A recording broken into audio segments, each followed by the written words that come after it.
अजीत, हाँ भाई साहब, ये क्या जो कांग्रेस कह रही है कि ये बीजेपी का इवेंट है, और जिस तरह से मोदी जी उसको प्लेस भी कर रहे हैं, बीजेपी जिस तरह से, मैं अभी आपको वो भी दिखाऊंगा जो मेरे यहाँ अक्षत और ये सब आया हुआ है घर घर, मैं उसको भी दिखाऊंगा। कांग्रेस का ये स्टैंड आपके हिसाब से बिल्कुल ठीक था, क्योंकि कहीं ना कहीं कांग्रेस सबसे बड़ा दल होने के नाते इंडिया का वो, उनको एक स्टैंड लेना था, इधर या उधर, वो बीच में कि नहीं रह सकते। आनंद जी, सबसे पहले मैं तो यह सोच रहा था कि भाई 17 अप्रैल को रामनवमी है, तो वो होता सबसे अप्रोप्रिएट डे ये कॉन्सिक्रेशन सेरेमनी का। एक बैग जनवरी में क्यों चुना गया, जनवरी 22 को? सबसे पहला सवाल होगा, क्या इतनी हड़बड़ी थी? अभी तक टेम्पल कंप्लीट नहीं हुआ। यह मैं नहीं कह रहा हूं, ये चारों शंकराचार्य कह रहे हैं, ये सारे हिंदू सीयर्स कह रहे हैं। तो पहला सवाल तो ये हो गया कि टाइमिंग जो है, रामनवमी नहीं चुन के इस डेट को चुना गया, और उसका जो है इतिहास, उस इस डेट का कोई बहुत माने सुंदर इतिहास नहीं है। इस ये जो इतिहास है इसमें डिवीजन है। रामनवमी, राम मर्यादा पुरुषोत्तम यदि हैं, तो वो तो फिर Ram is a metaphor for the idea of India. यदि आइडिया ऑफ इंडिया के लिए राम मर्यादा पुरुषोत्तम है, तो इन दैट केस सबको आना चाहिए, मोमेंट ऑफ सेलिब्रेशन होना चाहिए। मोमेंट ऑफ सेलिब्रेशन में जब तक all political parties, more than all political parties, all religion सारे नहीं एक साथ आए, तब तक यह सेरेमनी नहीं करना चाहिए। क्योंकि आइडिया क्या है, चुनाव के लिए आप 4 महीना चुनाव के पहले आप ये डेट चुन के चुनाव को इन्फ्लुएंस करना चाह रहे हैं कि moment of celebration of the idea of India कर रहे हैं? ये तो भाजपा को क्लियर करना पड़ेगा ना। और दूसरी बात यह है कि आप, ये इतना अच्छा मोमेंट था, देश बटा हुआ है, ये होता एक्स्ट्रॉर्डिनरी मोमेंट ऑफ रिकंसिलिएशन, है कि नहीं? एक नेशनल रिकंसिलिएशन, मैं तो कहूंगा यूनिवर्सल रिकंसिलिएशन, राम उसके प्रतीक हैं। तो यदि यूनिवर्सल रिकंसिलिएशन है, तो फिर आप ये नहीं कर सकते कि आनंद जी आप नहीं आइएगा 22 तारीख को, तो आप एंटी हिंदू हो गए।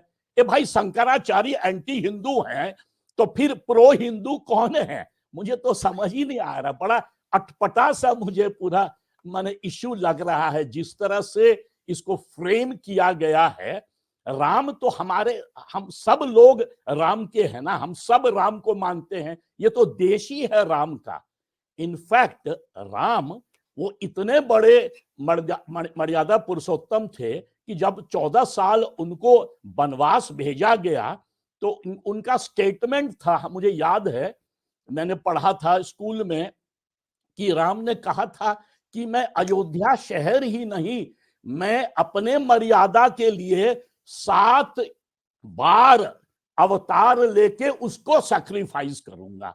तो वैसे सिंबल को आप जो है एक इलेक्शन चुनाव का सिंबल यदि बना दें, तो मुझे तो लगता है कि ये बहुत ही गलत टाइमिंग है, गलत इशू की तरह रेस किया जा रहा है। और तीसरा, आनंद जी, मैं थोड़ा भारत से विदेश में भी रहा हूं, यूरोप ले लीजिए आप पहले, पूरा यूरोप का स्ट्रगल है 1789 फ्रेंच रेवोल्यूशन से, उसको अंग्रेजी में एक तरफ कहा जाता है एक्लेसियास्टिकल वर्सेस सैसरडोटल, मतलब कि चर्च जो है वो भगवान का है और राजा का जो है स्टेट है, और वो दोनों अलग है। यूरोप में ये है। आप मुस्लिम नेशंस ले लीजिए, वहां भर पर भी राजा और इमामा दोनों अलग अलग होता है। सऊदी अरेबिया जो कि मान लीजिए एक तरह से सेंटर है इस्लाम का, जहां मदीना है, जहां अभी स्मृति ईरानी गई हुई है, और जिससे इंडिया का इतना बढ़िया रिलेशन है, वहां भी राजा को इमामा जो है वो चैलेंज करता है, वो सेट करता है डेट। तो भाई शंकराचार्य होते हैं ना रिलीजियस ट्रस्ट के, या मान लीजिए रिलीजन के लीडर, प्रधानमंत्री और लीडर ऑफ द ऑपोजिशन और पॉलिटिकल पार्टी तो नहीं होते उनके उनके मान लीजिए लीडर्स। तो इसको तो अलग रखना चाहिए दोनों को ना। हम लोग हिंदू इतिहास में भी राजा को हमेशा ऋषि चैलेंज करते थे और राजा सुनते थे ऋषि की बात। तो भाई मतलब ये जो है ना, ये टोटल पॉलिटिसाइजेशन आप पूरे बना दिए हैं। इस इशू को ऐसे करके फ्रेम किया गया है जैसे लगता है कि बस भगवान राम आप ही के हैं, और जो आपका बात नहीं माने, और उसमें चारों शंकराचार्य, उसमें कितने सारे बाकी ऋषिज जो इससे अपसेट हैं, जो कह रहे हैं कि धर्मशास्त्र फॉलो नहीं हो रहा है, उनको सब आप कहेंगे कि आप एंटी हिंदू हो गए। ये जो है ना, इस तरह से जो डिबेट को फ्रेम किया जा रहा है, ये जो है मतलब मैं कहूंगा कि इसमें सिर्फ पॉलिटिक्स की बू आती है। इसमें ना स्पिरिचुअल है ना कल्चरल है। मतलब forget other minorities, Hindu seers are not accepting, Shankaracharya are not accepting. तो क्या हड़बड़ी था? रामनवमी में कीजिए, अप्रैल 17। इनफैक्ट आपको इतना चुनाव सोचना है तो चुनाव के बीच ही हो जाता, तो उस समय आप करिए। और उसमें ऐसा कीजिए कि political leaders should not go there, it should be consecrated by religious leaders. Shankaracharya को आके कॉन्सेक्रेट करने दीजिए। आप उस एरिया में क्यों घुस रहे हैं जो आपका एरिया नहीं है? ये एरिया जो है ये तो रिलीजियस लीडर्स का है। तो ये मुझे माने जिस तरह से एंटायर इशू को फ्रेम किया गया है, ये बहुत ही नैरो है, और इसका जो रिपरकर्शन होगा वो आप राम के कॉन्सिक्रेशन को आप universal symbol of celebration and Ram के सिंबल को metaphor of idea of India नहीं सेलिब्रेट कर रहे हैं, आप उसको बना रहे हैं हिंदुत्व का सिंबल, और उसको आप बना रहे हैं वोट गेटिंग सिंबल। तो ये this is not very unfair, और I think it is a wonderful idea. उनको इनफैक्ट भूलना नहीं चाहिए कि कांग्रेस का बहुत बड़ा क्रेडिट है कि ये जो एंटायर मूवमेंट है, विश्व हिंदू परिषद के बहुत पहले गुलजारी लाल नंदा जो 2 बार प्रधानमंत्री रह चुके हैं, वो राम मूवमेंट का लीडरशिप ले चुके हैं। कांग्रेस का इस पर बहुत बड़ा 1949 ले लीजिए, उस समय भी कांग्रेस की लीडरशिप में जो भी चेंजेस हुआ हमें मालूम है। उस समय पुरुषोत्तम दास टंडन थे शायद मुख्यमंत्री, उस समय नेहरू थे प्रधानमंत्री। उसके बाद का भी पीरियड आप ले लीजिए, जब भी 1986 में शायद बीर बहादुर सिंह थे चीफ मिनिस्टर, उस समय प्राइम मिनिस्टर शायद राजीव गांधी थे। बाद में भी जब शिलान्यास हुआ है, उस समय भी नरसिम्हा राव थे। तो मैं ये कह रहा हूं कि Congress has played a great role in bringing forward this entire issue of Ram जन्मभूमि। ये कोई मोनोपोली नहीं है किसी एक पार्टी का, ये तो देश का सिंबल है। तो इसलिए जिस तरह से पॉलिटिसाइजेशन किया गया है इस इशू को चुनाव के 4 महीना पहले, I think Congress has taken मेरे अनुसार द राइट स्टैंड टू से कि भाई हम मंदिर को तो मानते हैं, आखिर सुप्रीम कोर्ट का डिसीजन है, मंदिर पूरे देश का है, राम का है, बट आप उसको खींच के जो 22 जनवरी को कह रहे हैं अब ये दिवाली है, मतलब this is something which is very unfair for the मर्यादा पुरुषोत्तम। राम आज शायद इस दुनिया में होते, यहां यदि होते भारत में, तो राम शायद माने बिल्कुल ही एग्जैस्परेटेड हो जाते कि भाई मेरा सिंबल किस तरह से मिस यूटिलाइज किया जा रहा है। मैं अजीत भाई साहब एक बहुत संक्षेप में एक चीज बता दीजिए, बीजेपी ने एक काम और किया। जो एक स्पेशलाइजेशन है ना उनका, जैसे आप बहुत उस पे किसी दूसरा जो बांटने का काम करती है। अब चंपत राय जी ने वैष्णव और शैवों में हिंदुओं को बांटने की बात कर दी शुरू, क्यों रामानंद का है वो वैष्णव, एक ये किया। दूसरा, हमारे 4 शंकराचार्य हैं, वो 4 शंकराचार्य भाई हमें धर्म की व्यवस्था देते हैं, धर्म के बारे में जो भी उनका होता है वो बताते हैं। अब उसमें भी बांटने का काम चल रहा है इस समय बीजेपी का, कि 2 उधर के हैं 2 इधर के हैं।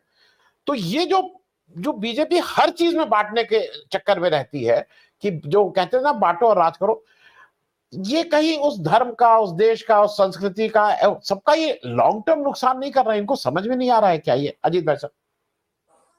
मैं आनंद जी, मैं मिथिला का हूं और राजा जनक के देश का, और वो वैष्णवों का इलाका नहीं है, और वहीं राम की शादी हुई थी। तो मतलब चंपत राय जी थोड़ा यदि इतिहास पढ़ें तो उन्हें समझ में आ जाएगा कि ये तो तांत्रिकों का इलाका था, है ना। और वो तांत्रिक जो है वो वैदिक कल्चर को चैलेंज करते थे। तो मतलब ये जो है बिल्कुल, ये जो डिवीजन है ये बिल्कुल हिंदू फिलॉसफी के बिल्कुल विपरीत है। मैं कुछ और बोलना चाह रहा था, जिसपे संदीप पांडे जी बड़ा उन्होंने एक सवाल उठाया। मैं ये कह रहा था कि देखिए, एक तो राम हिंदुओं के लिए सर्वप्रिय है, पहला चीज। दूसरा, मैं ये कह रहा था, और मैं सुप्रीम कोर्ट में प्रेजेंट था जब ये जजमेंट दिया जा रहा था, क्योंकि मैंने उस पर इंडिया टुडे में कवर स्टोरी लिखा था। तो मैंने देखा था, मैंने बात किया था लॉयर्स से, दोनों तरफ के और जजेस से भी। तो उस समय अटेम्प्ट हुआ था कि देखिए भाई, इसका जो इतिहास है वो बहुत डिवाइसिव है। और जब पहली बार नरसिम्हा राव कोर्ट को दे दिए पूरा एंटायर डिवाइसिव इशू को, कोर्ट को दिए कि आप फैसला दो, तो अटेम्प्ट था कोर्ट से, इलाहाबाद कोर्ट ने भी एक जजमेंट दिया था, आपको पता है ना, 1/3 तीनों पार्टीज को। तो उस समय भी, और सुप्रीम कोर्ट का भी अटेम्प्ट था कि भाई इस इशू को हम नेशनल रिकंसिलिएशन इशू बना दें, कोशिश था। इनफैक्ट यदि वो जजमेंट को पढ़िएगा तो वो जजमेंट बहुत क्लियरली, अब बाय द वे इतना बढ़िया जजमेंट बहुत कम लिखा गया है, और नाम किसी का नहीं है, पर मैं आपको इंटरनल सोर्सेस से कह रहा हूं कि चंद्रचूड़ जी, धनंजय चंद्रचूड़ जी, चीफ जस्टिस ऑफ इंडिया ने पूरे जजमेंट पर फाइनल एडिटिंग उनका ही था। और अटेम्प्ट यही था कि इस इश्यू को एक बार फाइनली, 25 साल से ज्यादा हो गया है, पूरे देश को डिवाइड किया है, इसको एक फाइनल, एक माने कह सकते हैं कि रिकंसिलिएशन पॉइंट पे ले आए। और जब वो जजमेंट निकला तो बाकी पार्टीज भी उसके बाद उसको एक्सेप्ट की, चाहे वो प्राइवेटली क्रिटिकल भी हो। बट भाई सुप्रीम कोर्ट ऑफ इंडिया है, उसका जजमेंट है, और याद रखिएगा 5 जजेस उस पे अग्री किए थे। देयर वॉज इवन अ मुस्लिम जज इन दैट। तो मेरा ये कहना है कि मैं सोच रहा था कि इसको उसी स्पिरिट में लिया जाए। इनफैक्ट उसी जजमेंट में यह लिखा हुआ है कि जो ट्रस्ट बनेगा वो trust should be non political. पहला उनका आप यदि सीरियसली जजमेंट को देखिएगा तो उसमें अटेम्प्ट था कि हमेशा इसको यूनिवर्सल प्रिंसिपल्स पर लिया जाए, कॉन्स्टिट्यूशनल प्रिंसिपल्स पर लिया जाए। और कॉन्स्टिट्यूशनल प्रिंसिपल्स बहुत क्लियरली बोलता है कि रिलीजियस मैटर्स में पॉलिटिशियंस को नहीं पढ़ना चाहिए। तो दोनों चीज, एक तो trust should be non political, दूसरा संवैधानिक रूप से देखिए तो पॉलिटिशियंस को इसमें पढ़ना ही नहीं चाहिए।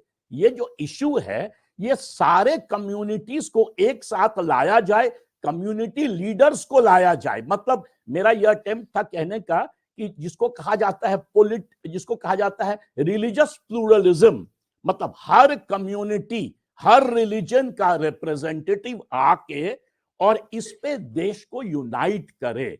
That should be the whole attempt. और ये यदि किया जाता है रामनवमी के दिन, जबकि राम का बर्थडे है, तो I think there it would have help देश को एक साथ लाने का। जैसे ही आप डेट को बदल दीजिए, 22 जनवरी ले लीजिए जो कि टेक्निकली हिस्टोरिकली डिवाइसिव डेट है, और उसके बाद इस तरह से इंपोज कर दीजिए कि जो नहीं आएंगे वो तो एंटी हिंदू हो गए जी, वो तो एंटी नेशनल हो गए जी, तो फिर आप अटेम्प्ट ही नहीं कर रहे हैं एट नेशनल रिकंसिलिएशन, जो कि सुप्रीम कोर्ट का अटेम्प्ट था, जो कि इलाहाबाद हाई कोर्ट का अटेम्प्ट था। ये मेरा कहना था। मैं ये मानता हूं कि इसका विवादित इतिहास रहा है, बट बार बार हम उस विवादित इतिहास पे जाएंगे तो नेशन को यूनाइट करने के लिए कोई सिंबल नहीं मिलेगा। और मेरे अनुसार राम उस मामले में, यदि राम को किसी ने पढ़ा है, उनके पूरे इतिहास को पढ़ा है, तो he was a great unifier.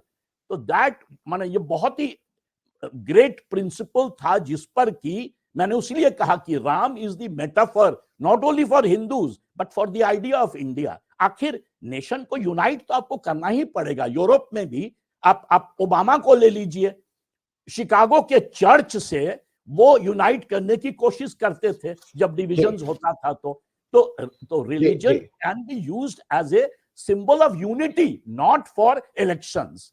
यही मैं अटेम्प्ट कर रहा था। नहीं, बस मैं सिर्फ ये कहना चाह रहा था, मैं संदीप भाई साहब का बहुत रिस्पेक्ट करता हूं, और मैं ये कहना चाह रहा था कि मैं भी, जो यूरोपियन फिलोसोफर फॉयरबाख ने कहा था कि God did not create man, man created God, मैं भी उस पर पूरा विश्वास करता हूं। और नास्तिक फिलॉसफी जो है वो मिथिलांचल से स्टार्ट हुआ था, उस पर भी कभी बातचीत कर सकते हैं। पर मेरा यह कहना था कि एक चीज याद रखना है कि Ramayana is also an epic for us. Ramayana Mahabharata हमारे देश के लिए, हिंदुओं के लिए नहीं, पूरे देश के लिए एपिक है, उसी सेंस में जिस सेंस में इलियाड एंड ओडेसी पूरे यूरोप का एपिक है।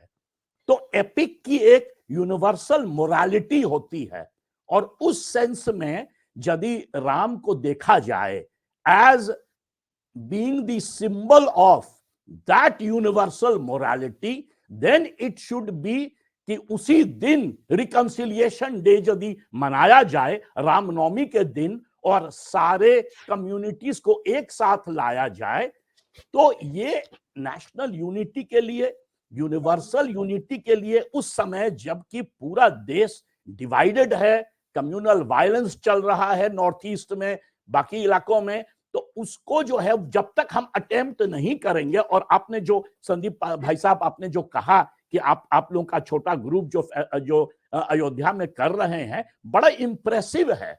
और उसी सेंस में मैं ये बार बार कह रहा हूं कि राम को epic hero, universal symbol of unity मानना चाहिए। उससे अच्छा कौन हो सकता है जो राज्य को सैक्रिफाइस कर दिया और 14 साल के वनवास में निकल गया। मतलब थिंक ऑफ दैट। यहां सामने डालिए 2024 के चुनाव के लिए झगड़ा हो रहा है, और वहां पर वो 14 साल वनवास में चले गए। मतलब क्या शार्प कॉन्ट्रास्ट है। तो उसको ना हम मानेंगे। आखिर महात्मा गांधी का फिलॉसफी था राम राज्य। तो राम राज्य इज ए यूटोपिया, और उस यूटोपिया के तरफ यदि हम सोचें कि पूरे हिंदुस्तान को उस यूटोपिया के लिए में लाएं, वो न्याय का सबसे बड़ा प्रतीक है। उस सेंस में मैं बात कर रहा था। बट हाँ, थैंक यू वेरी मच